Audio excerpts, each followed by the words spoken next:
A warm welcome to this second look at how we can exploit AI tools to enjoy the war games that we love. I didn't expect to be doing something so soon, but a number of new uses have come to light, several from comments from yourselves, so thank you so much for that, as well as some developments in the tool space, because these things are super fast.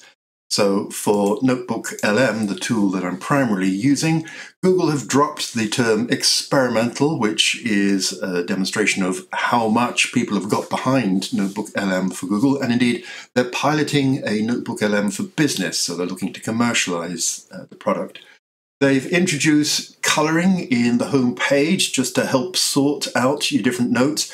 I'm sure they're going to introduce better features than that, folders and the like. I'm having to use naming conventions, so analysis, LTR for learn the rules, PTG for play the game, that kind of thing, in order to keep all my different notebooks sorted and organized.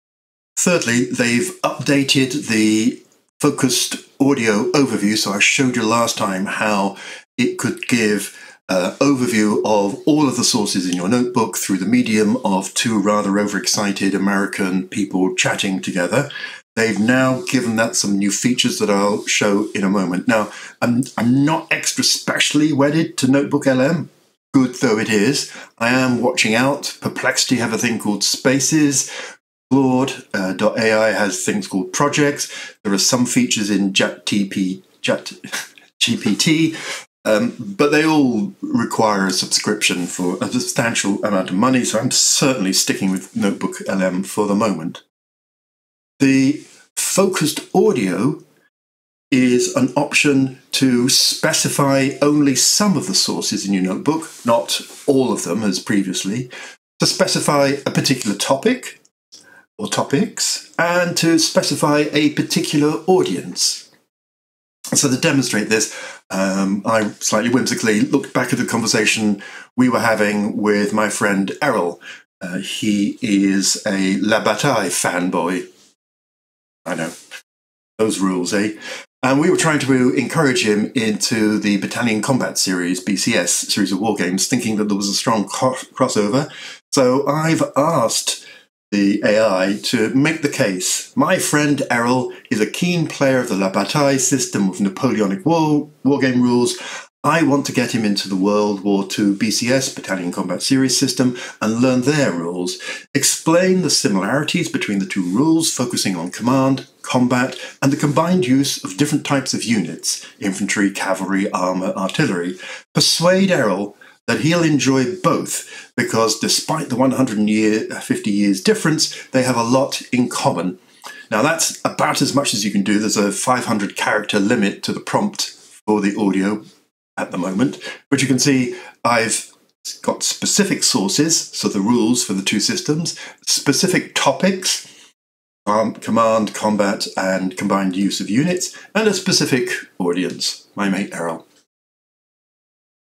And here we have them. I put it somewhere random. There's this common thread. Interesting. What's that? Running through both systems. Okay, I'm listening. Like they share a DNA. Share DNA. Interesting. They both demand Okay. that you think like a commander. Right. You can't just be a button pusher. No, you can't. Now, leaving aside that the female character seems to have adopted a persona similar to that of Sigourney Weaver in the excellent film Galaxy Quest, where Weaver's entire job was to repeat everything that the computer said, it's still, you know, an interesting experiment. Or, as my friend said, I have too much time on my hands. Whatever. That's what's happening. Even in 2 weeks, a lot can change. But I'm really going to cover these new usages. I think they really can help us enjoy our games. So the first one is around being able to set a quiz. So I've been refreshing myself for the GTS Grand Tactical Series of war games from MMP Gamers. I'm going to be playing the Greatest Day Utah next week with my friends. I've played it before, but different games. So yeah, I set some quizzes, which worked really well. You can create diagrams from some of the outputs, no matter how visually challenged you are. You can bring in forums which have a lot of knowledge trapped in them into your sources. You can compare your game to actually what happened in history, which I think is great. If you are a role game player, you can use it to help skim through multiple books to assemble the at least beginnings of a new character that you then tweak. You can use some of the notes that you've evolved in your conversations with NotebookLM into sources themselves. You know, once you've got a fixed answer that you're really happy with, you can make that into a trusted source. You can use NotebookLM to reformat content in different styles and ways. And then I'm not going to cover it, but there's also, I think, quite a number of usage that will help game designers and game developers in producing things more quickly, more accurately, better. At least that's the hope. Let's just remind, previously in the last video, I majored on understanding complex topics, which obviously Wargames rules are an eminent example, summarizing long content, creating that podcast, which you can now specify, and creating outlines. So that's what we covered in the previous one. Lots of uses now. Rules quizzes. So I thought, well, I'm having to read all this stuff. It's quite unfamiliar. So I said, create a quiz of 12 multiple choice questions on how to conduct paratroop drops in GTS, The Greatest Day Utah Game. Brackets, ignore other games in the GTS series. Possibly not a necessary exclusion, but being super clear never harms anything. So that's what I asked. This is what it came up with. 1, 2, 3, 4, 5, 6, 7, 8, 9, 10, 11, 12 questions, each with 4 potential answers. I didn't ask for 4, but I thought 4 was a reasonable number. And they all sound pretty plausible. You know, number 7, what is the purpose of rally points in paratroop drops? A, to provide a defensive bonus to nearby units. B, to mark locations where stragglers can return to their units. C, to indicate where reinforcements will arrive. And D, to designate targets for airstrikes. Now, I was quite pleased with this. And then I looked at it and I thought, oh, bugger, I'm not sure I know the answer to all of these. So I then said, list the answers to this quiz. And of course, it did, which is very helpful. And then it gave a commentary, not just the answer, but and this is a common theme in AI in general and NotebookLM in particular. It'll often give you more than you asked for. So I didn't ask for a commentary, I just asked for the answer, but it still provided one. However, something curious happened, because for question 7 and question 9, it says the sources do not contain any relevant information whatsoever to this query. And I'm like, I don't think that's true. I think you've had a little bit of a wobble. Now, some people's mental model is that either AI is rubbish, because you can't 100% trust it, or it always must be 100% right. And we'll address that shortly, more directly. But I just said, well, look again at the sources and give answers to questions 7 and 9. I didn't say what they were. And indeed, somewhat humbly, it said, oh, yes, I apologize. Here you go. And it can get quite servile sometimes when it's got things wrong. And this brings us to the important topic. It's a bit of a side note, this, but it's fundamental in being able to successfully use AI. It's known as prompt engineering. Prompt being the questions you ask, fancy pants term for a query or a question. Engineering, because asking a question isn't a one-time deal. You can ask it again and again and readjust the question until you get a better answer, the answer that you're looking for. So I had one chap comment in my previous video to say it's rubbish, it can't be trusted. He asked this question: can independent unit during formation activation, not in command, make rally action? That's the question he asked, verbatim. And he got an answer. This is for the GTS system. He got an answer that was wrong. So I put this into exactly verbatim into my GTS notebook, and I got the right answer. So that made me think, well, what's the difference here? And I thought potentially it could be one of two things, or indeed both things. So Number one, it's possible that I simply had more sources. I have something like 23 GTS trusted authoritative sources in my notebook. The wider the sources the AI has to consult, the more opportunities to discover things that if there's just one source, it might overlook it because it's worded in a clumsy or strange way or something like that. So that's one possibility. The other possibility is the way the question is phrased. So he's used make. Now, I assumed he's American, but then actually thinking about it, maybe not. But certainly in vernacular American in certain regions, the use of make here is completely standard. But technically in the dictionary, make means form, as in build, or make means cause, as in you make me angry. Yet it's being used here in a third sense to mean do or conduct. Now, this multiplies the problem for the AI because within these few words, the AI has to discern what it is that you really mean. And it has two to choose from that has now become a third. Now, AIs are trained on the whole internet, so it may be aware of this non-dictionary use of make, but why make it harder for the AI? He also said that he asked this question: can artillery in artillery park make opportunity fire? And the AI said, yes, it can. And he said, no, it can't. And he's wrong.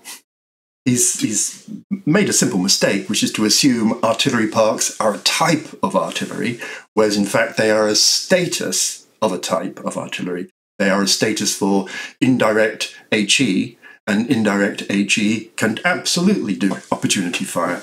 So when it looks wrong, you have to ask yourself, why might the AI have got that wrong? Could I phrase that differently? And you can also ask, well, actually, maybe I got that wrong, because along with AIs, humans are slightly prone to getting things wrong. So my advice would be talk to the AI in a somewhat formal way. Then I'm a 13-year-old who, when he talks to me, is like, whoa, whoa, whoa, whoa, whoa, whoa, mumble, mumble. When he talks to Alexa, he suddenly becomes Professor Higgins from My Fair Lady. The rain in Spain falls mainly in the plain, with lots of articulation and good gaps between all of his words so that Alexa understands him. Give it some context. Maybe specify the sources you want to direct it to, and make sure your instructions are unambiguous and clear. It's a bit like talking to people. The more you write prompts, the more you ask questions, the better you'll get, because you'll kind of get into the language model's psychology a little bit. And, AI has a redo button. So if the answer seems a bit fishy, then ask it again, but ask it differently and see what it says and see what the sources it's citing say. And then finally, just, remember that one question answered wrong does not equal the tool is useless. Not at all. It's a great deal more right than it is wrong. It can be difficult to tell when it's wrong, but that's when you shouldn't be using AI to address questions that you have no idea what the right answer is. Just to drill into that a little bit more, I've found out, I think it's from Meta, that notionally the optimum size of a good query is about 21 words. The average for most people is about 9.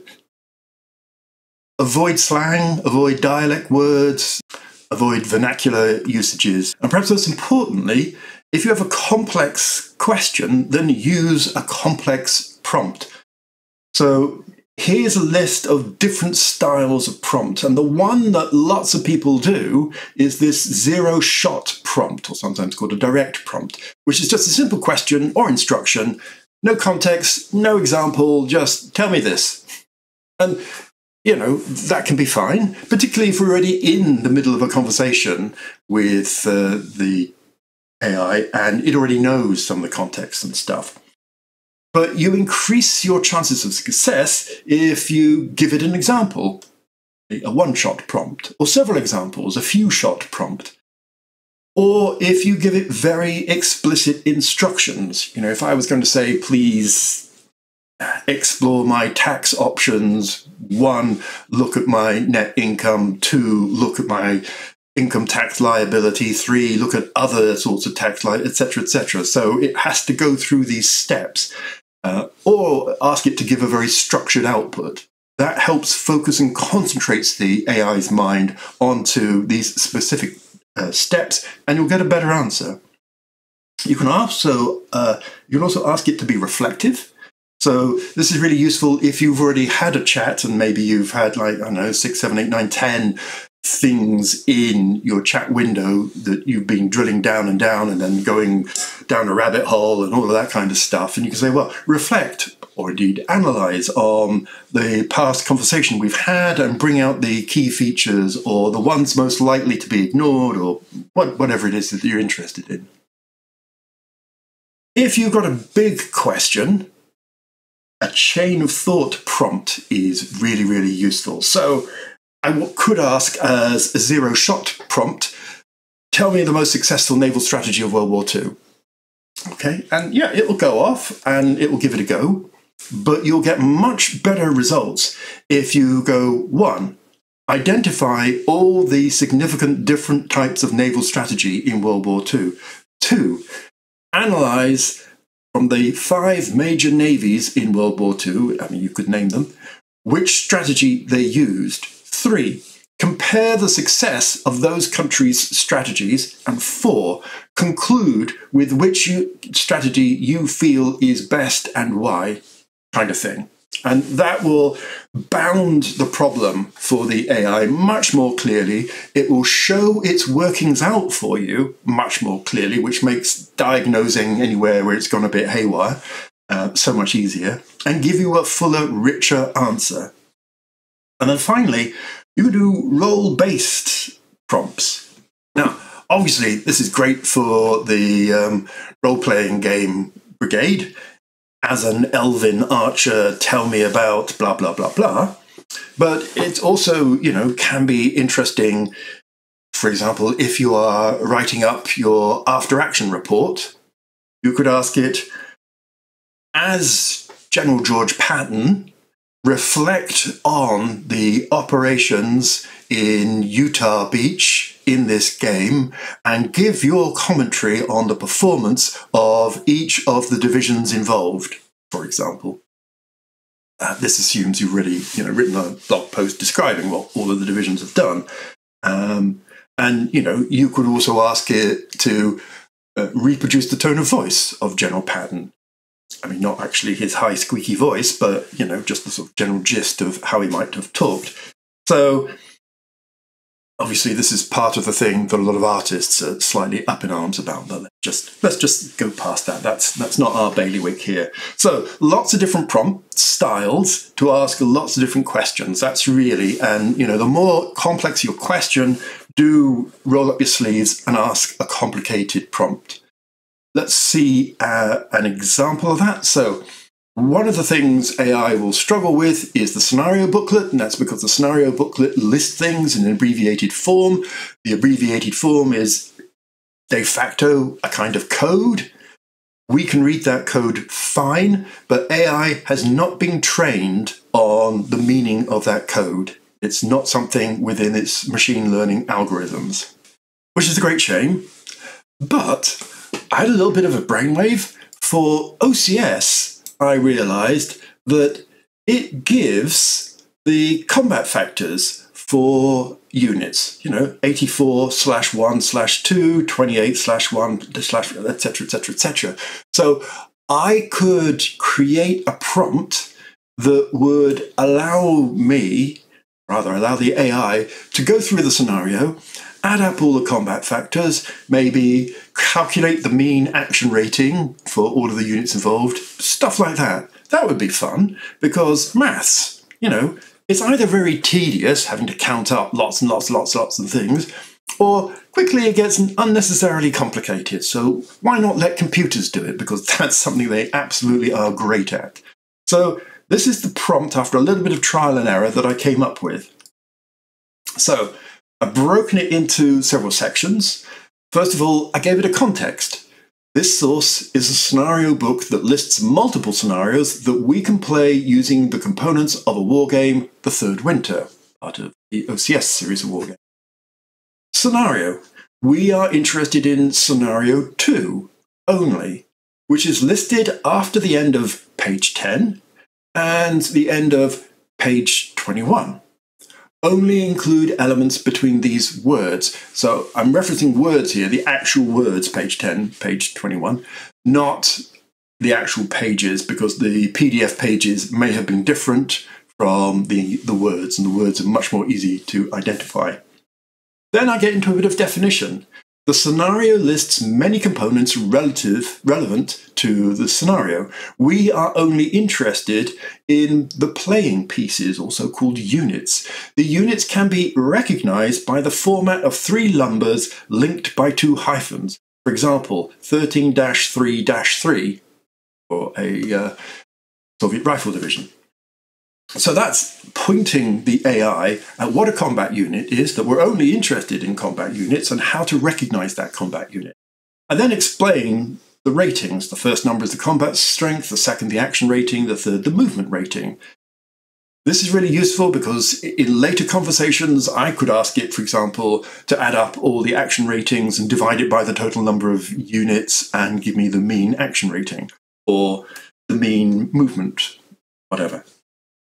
Then I do another scope thing, which is I exclude something. Some combat strengths are surrounded by brackets, as in bracket 5 bracket. Ignore these. I probably sort of said some units have combat strengths. That might have been a tweak to make to this. I ignore that because I'm really only interested in the attack factors here, not the defensive strength. Then another definition. The units belong to 2 sides, Soviet and Axis. And then the scope. Soviet units start with the entry RVGK2 box ready, that's the words, and end with level 3 airbase B2.24, and the Axis start and end correspondingly. So defining exactly where to find these units with these numbers. And then, and only then, the actual question. Add together the combat strength of Soviet and Axis units, listing combat strengths by action rating for both Soviet and Axis sides. Now, it did take me, fun 10 minutes to go through iterations, but that still was much more fun than trying to count page after page of combat strengths with the opportunities of making simple mistakes and losing my place and all of that. Plus, I can now keep this, and that's something I recommend you do. When you do a good prompt that you can see is of use elsewhere, keep it somewhere. Keep it in your notes. Keep it in, I would keep it in Obsidian or Notion, my note takers, but keep it somewhere safe, because a good prompt is a thing of beauty that's going to be useful forever. For me, all OCS games have this format of listing the units all the way back to the early 90s in Guderian's Blitzkrieg. This is the result that I got. Soviet units, action rating 1. Total combat strength of Soviet units with an action rating 1 is 169. I didn't ask for the additional, but it said these units consist of artillery divisions and anti-aircraft divisions. Action rating 2, 810. Standard infantry divisions, action rating 3, 13. Solely guard infantry divisions. Now, this is great, and corresponding figures for the Axis. Very, very pleased with that. I was very, very pleased. I thought, this is great. And then I realized, of course, well, hang on, the Axis are going to have 5 action rating units. Where the hell are they? And then I realized, oh. So if we go back to the source, you'll see that, for example, the 9th Mechanized Corps or the 6th Guards Tank Corps and similarly Panzer Divisions are listed differently. They don't have 12-2-2, they just have the component unit names listed.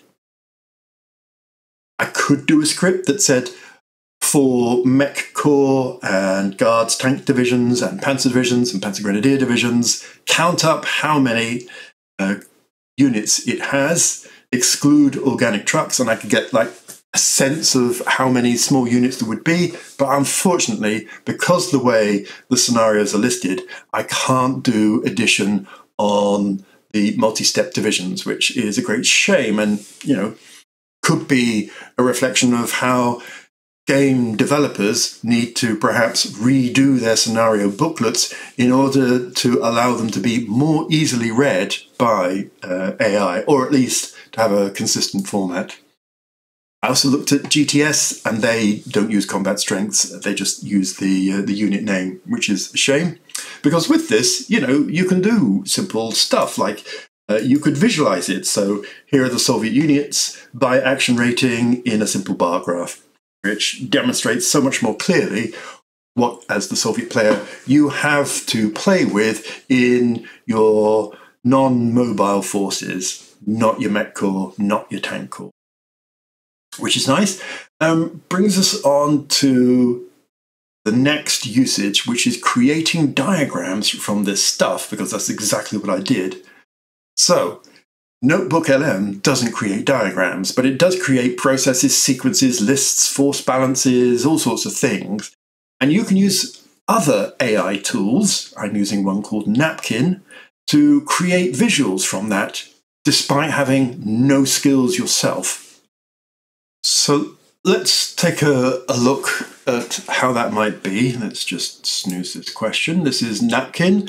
I'm creating a new napkin. It's completely blank, so I'm just going to copy it, those Soviet units, and you'll see this blue icon with a little flash on it. That is an invitation to create visuals just for this range. I could do the whole lot, but let's do it. Yeah, I can do the whole lot there. And it will do that little flashy thing whilst it thinks about it. And then it's going to come up with some suggestions. So there's the bar graph and other ways of representing this. And I just go down and down and down. And yeah, you play with them. And then when you get to one that you kind of like, that makes sense to you, then you can go for that one. So many different styles. Oops. It. It's not it. And okay, that looks fun. And then within them, there are different color choices and stuff like that. And then you get your little picture.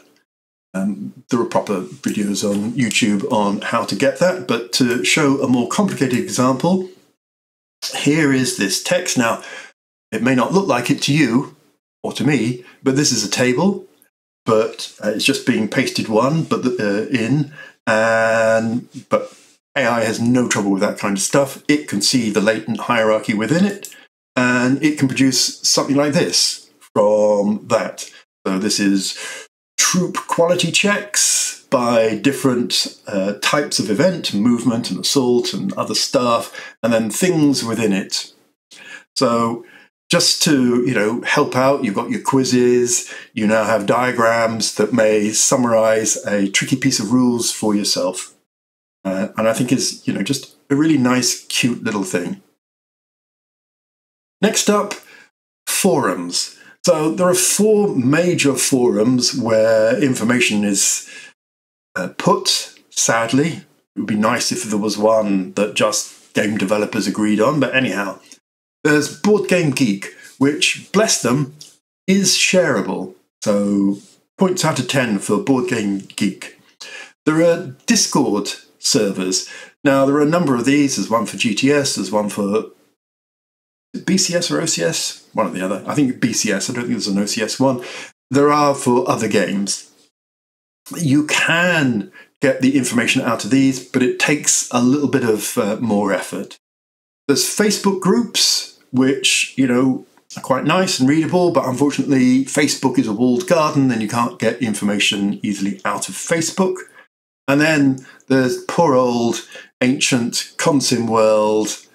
I don't know why people still patronize it. It's a horrible piece of software. You can't even read it on your phone. Why, oh why, people, game designers, just boycott it. It's had its day. It served us well in the 90s. It's not the 90s anymore. Just let it go.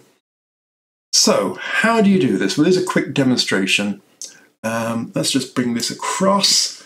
I use an app called Feedly, which is an RSS aggregator. RSS is a standard for exchanging stuff and being updated. And I have here one for Battles of Napoleon and one for The Greatest Day, Sword, Juno, and Gold. Here it's listing the latest messages. There's only one latest message, but I can change that. I can ask it to view the entire article, or just a card, or just title only if there were a lot of them. And I can ask it to go all the way back to the oldest, view all of those. And then look, it'll list loads and loads and loads and loads. And if I turn that into an article, it takes a while, then there's a ton of knowledge, an absolute ton of knowledge. Now, it starts doing this from when you set up the link to the data source. The data source here is Boardgame Geek. So let's go to Boardgame Geek and do another one.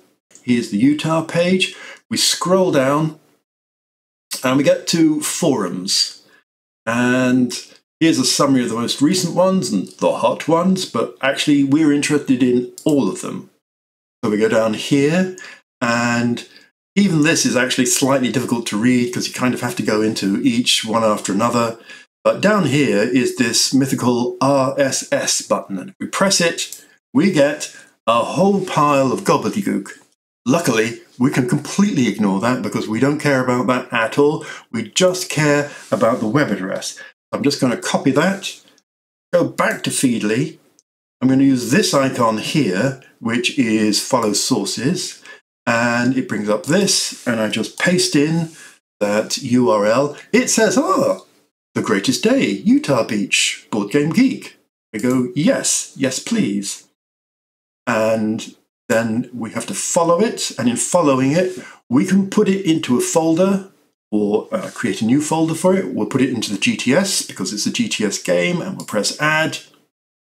And boom, there we are now with sources for Sword, Juno, and Gold, and sources for Utah.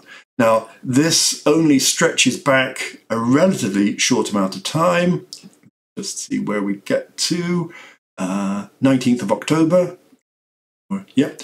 But that's our starting point, and it will now collect them going forward.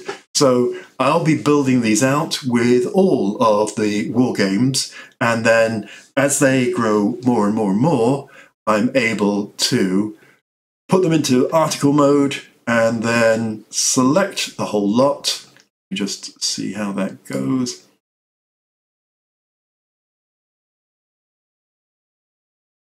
I think I just have to, drag it like this. Time passes. I think if I select all, it will pick up the whole screen, which is a little tedious, but doesn't matter. I may be able to click at one point and then shift click at the bottom, and that might do it all in one, but this will do it for sure. So have a little play with those things.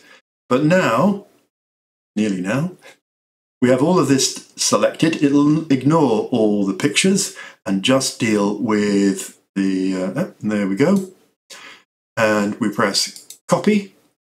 And now we can go into our notebook and go out of here and into GTS and click on the add a source, copy text, and just paste all of that and insert. And that's a new source for you.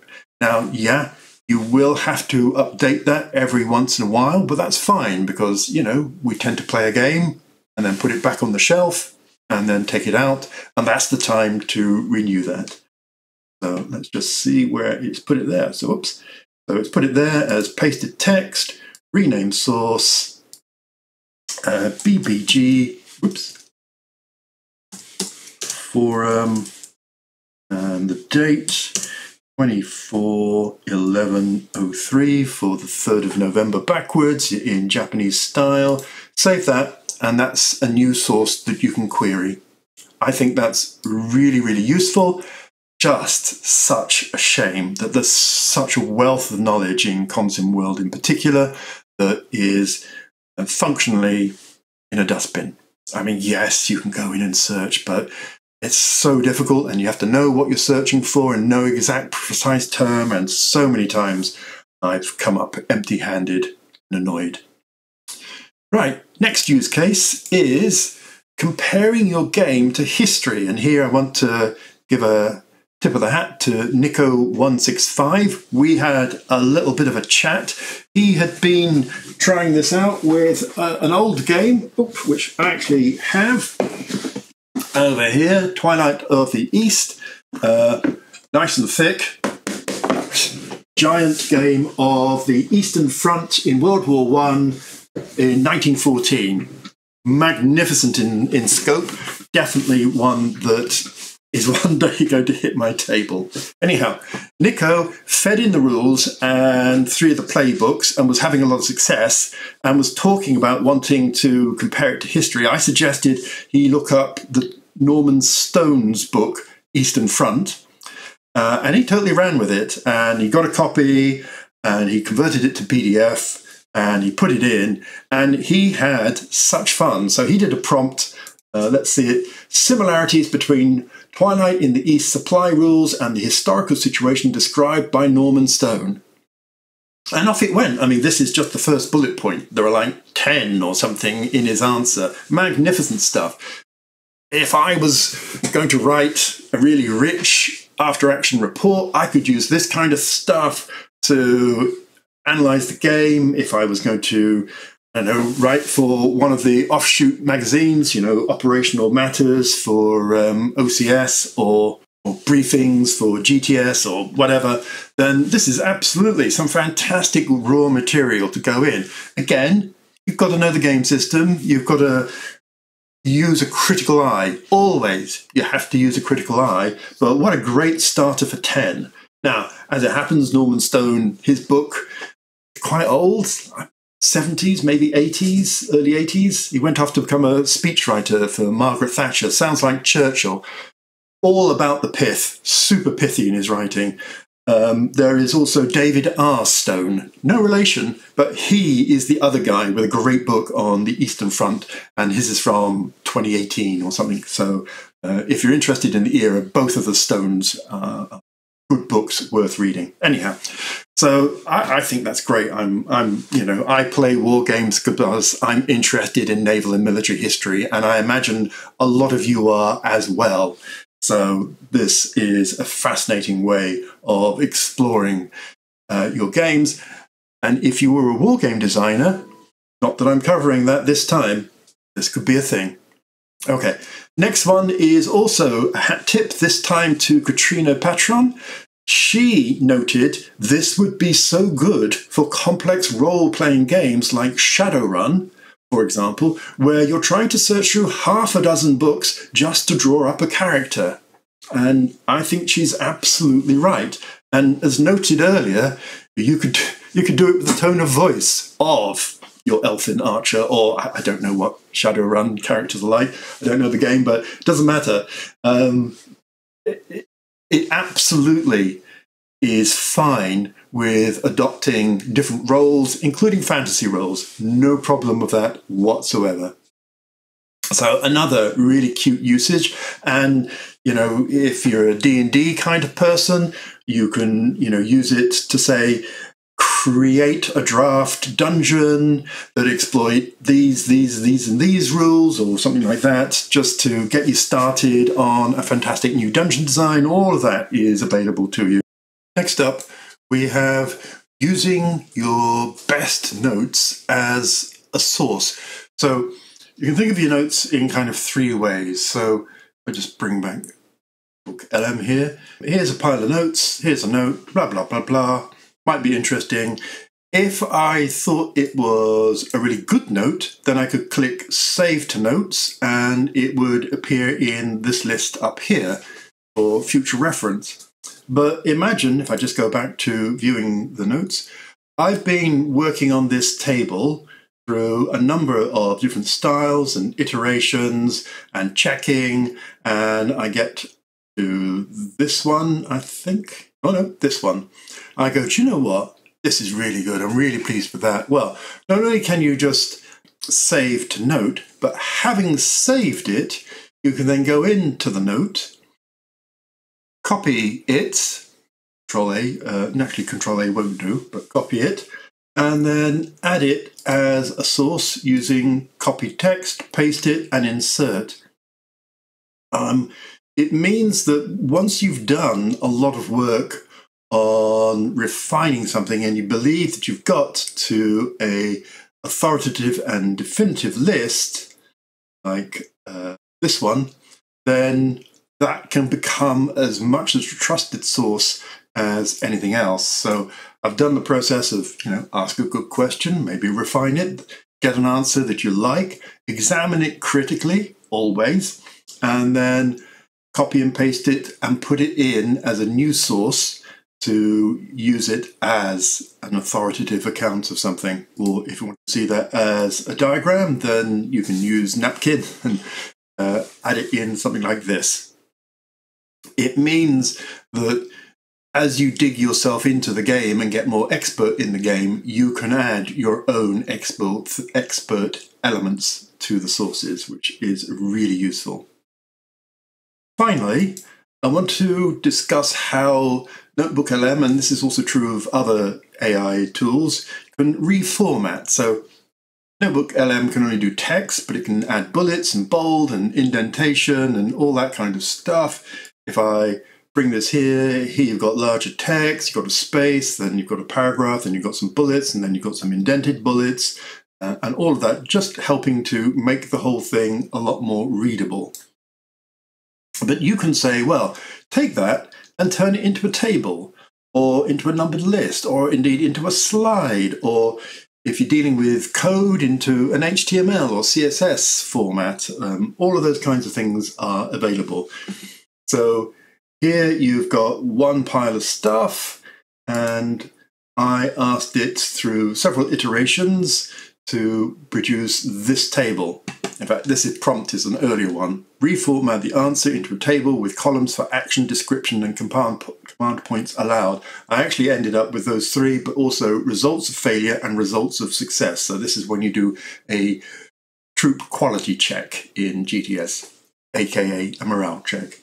And I'm pretty pleased with that table. That's a pretty useful thing. I could print that out and put that with my play aids in the game. So, yeah. Here's another example. This is how the text often pastes for you from NotebookLM. It's a format known as Markdown. So the hash is a heading 2. The asterisk start and end is bold. The single asterisk is a bullet point, and so on. And Markdown's used all over the place. Wikipedia is written in Markdown, for example. Now, luckily, Google Docs and Microsoft Word both understand Markdown natively, so you can paste straight into them and it will pick up all the formatting without all of this hash and asterisk nonsense, which is very useful. This was a nice answer to a question I had, and I thought to myself, well, this could be, part of a wider presentation. It would be nice if I could ask NotebookLM to chop it up into maybe 6 slides, one each for these bolded sections: bravery, movement, assaulting, specialized averages, and advantages and disadvantages. Well, that would be nice. So I asked it to do that. And of course, it did do that, but as often the case with AI, it gave me extra. So it gave me a whole sort of description. So here's slide 1 on that first thing, and then slide 2, etc., etc. Now, I could ask it to summarize this if I didn't want this level of verbosity, but this is, again, as ever, a very useful starting point. Again, use a critical eye. Unlike Word and Google Docs, Google Slide and Microsoft PowerPoint won't paste this in as slides. It will all paste it into one slide, and I've got to copy and paste it between the others, which is a bit of a bore. I wish it understood Markdown better than that, but it is what it is. Still handy. If I go back to this slide, It can help you understand complex topics like wargame rules. It can summarize long-form content. It can create these podcasts. It can create outlines. It can create quizzes. Using something like Napkin, it can turn some of your more structured outputs into diagrams. You can use certainly Board Game Geek easily as a trusted source of questions and answers. With a bit of effort, you can get Discord servers in there too. You can compare your game to actual history books. You can use it to draw up role-playing game characters or scenes. You can use your notes that seem to be authoritative as a source along with other sources, and you can get it to reformat stuff into slides, into tables, into bullet points, whatever. You can get it to summarize, you can get it to expand. So lots of fun there.